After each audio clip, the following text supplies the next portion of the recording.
Sergey Markov, who is a director at the Institute of Political Studies. He joins me from Moscow. Sergey, is this partial mobilization an admission by Putin that the so-called special military operation in Ukraine is failing? Of course, this partial administration because Russian army appear to be in the trouble.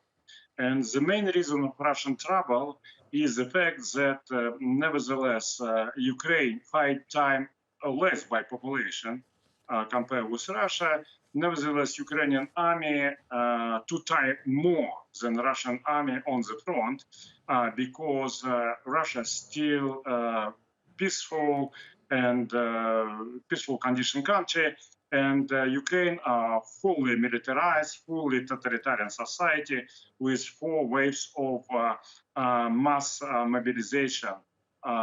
And as a result, Russia needs to compensate this problem. Russia needs to increase amount of Russian army. Now will be 300,000 of mobilized soldiers and officers.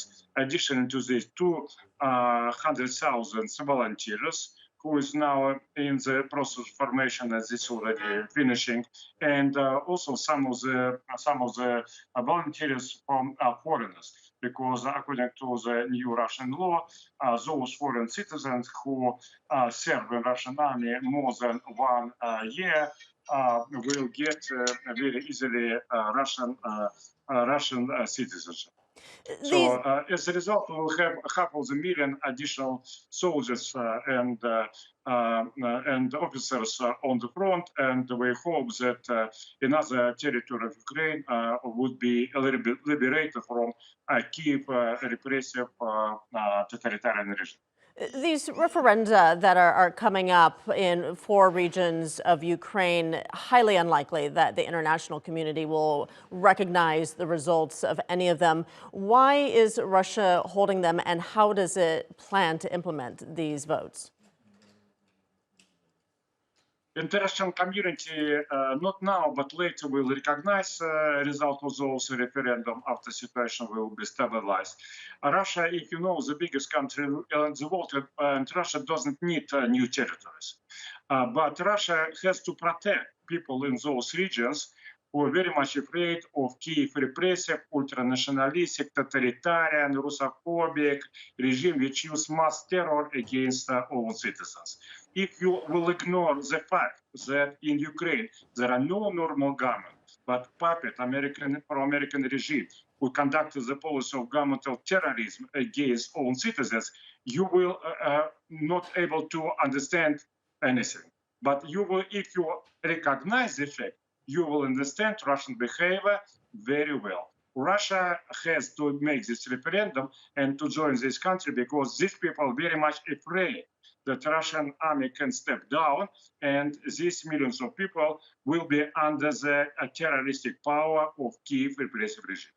7 months into this war now, how far is Putin prepared to go to achieve his goals? How many troops is he prepared to lose? How long is he prepared for this to last? Now, 6,000 Russian defense minister told us 6,000 Russian soldiers had been killed, and more than 60 Ukrainian soldiers had been killed. For us, Ukrainian soldiers also our people. They're Russians. Most of them Russian people who just forced to fight against their motherland, Russia.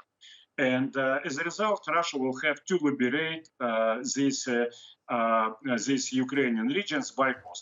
But nevertheless, Russia very much to have peaceful solution. For the peaceful solution, Russian condition is very clear.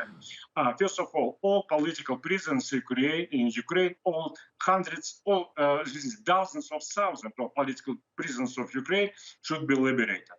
Russian language has status and should not be prohibited anymore.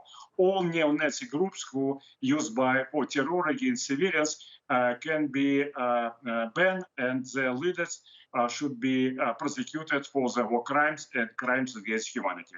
Freedom of speech should be imposed to Ukrainian regime. And neutrality and demilitarization of Ukraine. It's very clear conditions. If Joe Biden, who is a real dictator of Ukraine, agree with this, the war will stop in few hours. But Biden don't want this. This is a war in Ukraine is personal war of Joe Biden against Vladimir Putin because Joe Biden hates Vladimir Putin. Joe Biden wants to dismiss Vladimir Putin from his position.